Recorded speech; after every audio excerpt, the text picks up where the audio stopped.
The report talks about 35 times increase in energy derived from offshore wind over the next 20 years, really. It sounds like encouraging news for jobs and for growth generally. Well, that's just perfect because it's another renewable energy branch. If you look into Germany, for instance, we have a lot of footsteps in the marine sector, and now combining the marine sector together with the wind industry, that gives the offshore wind industry sector, and that's a complete new one, where we're expecting a lot of new jobs, a lot of investment, and really a lot of stable industry behind it. I mean, the growth predicted, it's the second highest in the whole of Europe. In fact, something like 31,000, nearly 32,000 projects in train. That sounds like a lot of growth. We'll see whether all the projects will come. I think there is a multiple project which are counted all the time. But on the other hand, I think we need to be sure that the projects, they are reliable, which are installed. It's very, very helpful. Not only, but it's, I'll put it the other way around. Let me start again.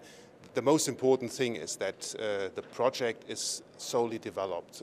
So it doesn't make a lot of sense if we develop the projects very fast and then fail at the end. So I think we have to have reliable projects where the people can earn money with it. Only then we will see more investments in the future. We do need some more political decisions, don't we, in Europe, for wind to really take off in a big way, particularly with things like the need for a grid, for instance.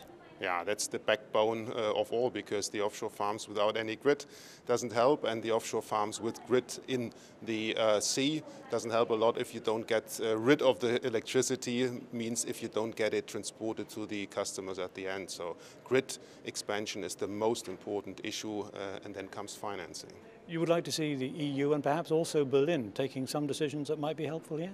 Yeah, what we need is some sort of a cluster network. So we need to have a plan where offshore wind parks have to be installed all over Europe, and then a master plan for an offshore grid. That would be the most important factor in order to get the industry running. Could you make a ballpark prediction of the sort of numbers of new jobs potentially that could be created in Germany this way?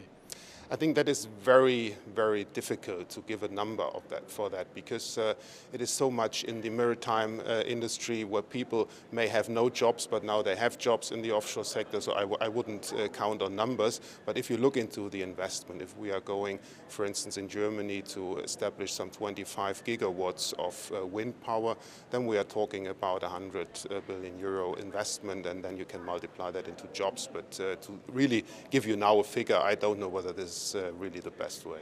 Is Europe producing enough engineers to actually meet the sort of demand that the industry potentially could create? Not yet. We don't have them yet. For instance, one example, if you look into service people in the offshore sector, so you need people which can do almost everything. So we don't have them right now. We have to educate them, and that is also one very important point where we as VDMA are working on to get the people educated for this new, really new branch. You would like to see the education system perhaps doing more in this direction?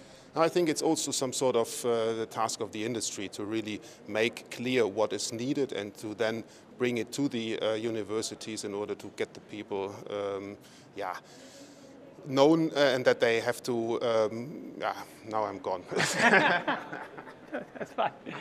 I think you were doing very well there. For the universities, you were saying that they need to do, they need to do something here. I think the industry really has to go to the universities and look what's the need for engineers, and then together with the universities set the framework in order for the people to get them educated.